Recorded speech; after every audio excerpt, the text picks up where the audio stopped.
मेरी पहली कार एक सेकंड हैंड आर्माडा थी। मुझे मेरे पहले के एम्प्लॉयर ने दी थी। तब तक मैं काफ़ी नामी खिलाड़ी बन चुका था। मगर यह कोई ज़रूरी नहीं कि शोहरत पैसा साथ लेकर आए। मैं तब भी मुंबई की लोकल ट्रेनों और बसों में सफ़र करता था, क्योंकि टैक्सी में चढ़ने की हैसियत मुझ में नहीं थी।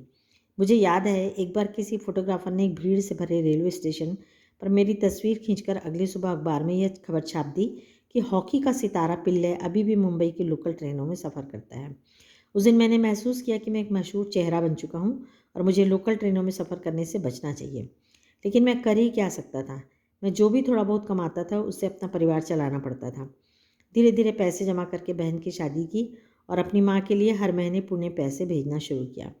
आज मेरे पास एक फोर्ड आइकॉन है, जिसे मैंने 2000 में ख़रीदा, और मगर सन 2000 में ख़रीदा। मगर वह किसी कॉरपोरेट हाउस का दिया हुआ तोहफ़ा नहीं, बल्कि मेरी मेहनत की गाढ़ी कमाई से खरीदी हुई कार है। तो लेखिका पूछती है कि आपके पास पहली कार कौन सी थी, तो बताते हैं कि अरमाडा थी। उसकी भी कहानी है कि शोहरत मतलब प्रसिद्धि, जब फेमस हो जाते हैं तो ज़रूरी नहीं कि पैसा आपको उसके साथ प्रसिद्धि के साथ है। बहुत से ऐसे इंसान हैं दुनिया में जिनको नाम तो बहुत मिला, लेकिन उसके साथ पैसा उतना नहीं मिला। बिस्मिल्लाह खां का नाम आप सब सुने होंगे, वो भारत रत्न हैं, लेकिन उनको उनका जो आखिरी समय था वो बहुत तंगहाली में बीता। जब सरकार को पता लगा तब उसकी मदद की। तो ऐसे बहुत से लोग हैं जिनको नाम तो बहुत मिला लेकिन पैसे नहीं मिले। वही चीज़ धनराज पिल्ले के साथ थी। तो एक बार जब वो काफ़ी फेमस हो गए थे, बहुत अच्छा हॉकी खेलने लगे थे, तो वो मुंबई की लोकल ट्रेन में सफ़र कर रहे थे। तब एक फ़ोटोग्राफ़र ने फ़ोटो खींचकर और ये लिख कर डाल दिया न्यूज़पेपर में कि इतना बड़ा खिलाड़ी अभी भी लोकल ट्रेन में सफ़र कर रहा है। तो आपको भी मालूम होगा कि जितना पैसा क्रिकेट में मिलता है, फुटबॉल में मिलता है, उतना पैसा हॉकी में नहीं मिलता।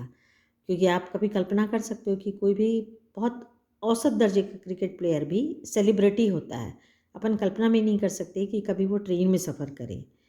तो वो बताते हैं कि जो पहली कार है वो उनके कोई एम्प्लॉयर ने दी थी, मतलब जिसके यहाँ नौकरी करते थे वो उन्होंने दी थी। लेकिन धीरे धीरे उनके पास समय बीतने लगा और उन्होंने अपने पैसे जमा करके बहन की शादी की, माँ को पैसे भेजते थे हेल्प के लिए, और उसके बाद घर खरीदा और सन 2000 में एक फोर्ड आइकॉन शानदार कार खरीदी।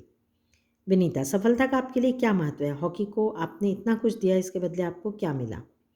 कुछ रुपए इनाम में मिले थे, मगर आज खिलाड़ियों को जितना मिलता है उसके मुकाबले में पहले कुछ नहीं मिलता था। मेरी पहली जिम्मेदारी थी परिवार में आर्थिक तंगी को दूर करना और उन सबको एक बेहतर ज़िंदगी देना। विदेश में जाकर खेलने से जो कमाई हुई है उससे मैंने 1994 में पुणे के भाऊ पाटिल रोड में 2 बेडरूम का एक छोटा सा फ्लैट खरीदा। तो बोलते हैं कि ये आज तो लोगों को बहुत पैसा मिलता है खिलाड़ियों को, उस समय इतना नहीं मिलता था।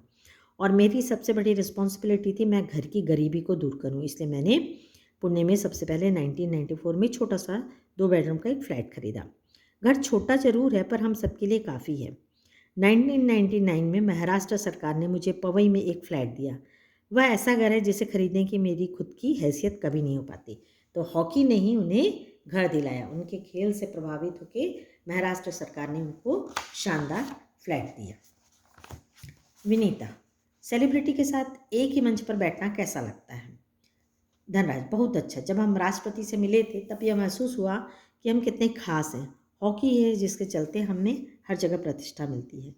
तो पूछती है इंटरव्यू लेने वाली विनीता कि सेलिब्रिटीज़ तो जानते हैं आप सभी, जो बहुत किसी विशेष कार्य क्षेत्र के कारण पूरे देश और विदेश में प्रसिद्ध होते हैं, उन्हें सेलिब्रिटी कहा जाता है। तो उनके साथ जब और भी सेलिब्रिटी बैठे रहते हैं तो आपको कैसा लगता है? तो बताते हैं कि जब हम राष्ट्रपति के साथ बैठे हुए थे तब समझ में आया कि हम भी बहुत इम्पोर्टेंट हैं और जो हमें प्रतिष्ठा या मान सम्मान मिला है वो हॉकी के ही कारण मिला है। तो इस लेसन से हमें एक संदेश और एक शिक्षा, ये मॉरल मिलता है कि परिस्थितियाँ चाहे जैसा भी हो, यदि इंसान में लगन है तो वो सफलता ज़रूर हासिल करेगा। और सफलता हासिल करने के बाद प्रसिद्धि तो मिलेगी ही, साथ में तुम्हें बहुत जीवन का रहन-सहन, आपका सब कुछ बदल जाता है। लेकिन इंसान को अपनी ज़मीन से ज़रूर जुड़े रहना चाहिए, जैसा धनराज पिल्ले ने किया। हमें घमंड या गर्व नहीं करना चाहिए, बल्कि जो हमारी ज़िम्मेदारियाँ हैं, परिवार हैं और जो हमारे संस्कार हैं, उन्हें नहीं भूलना चाहिए।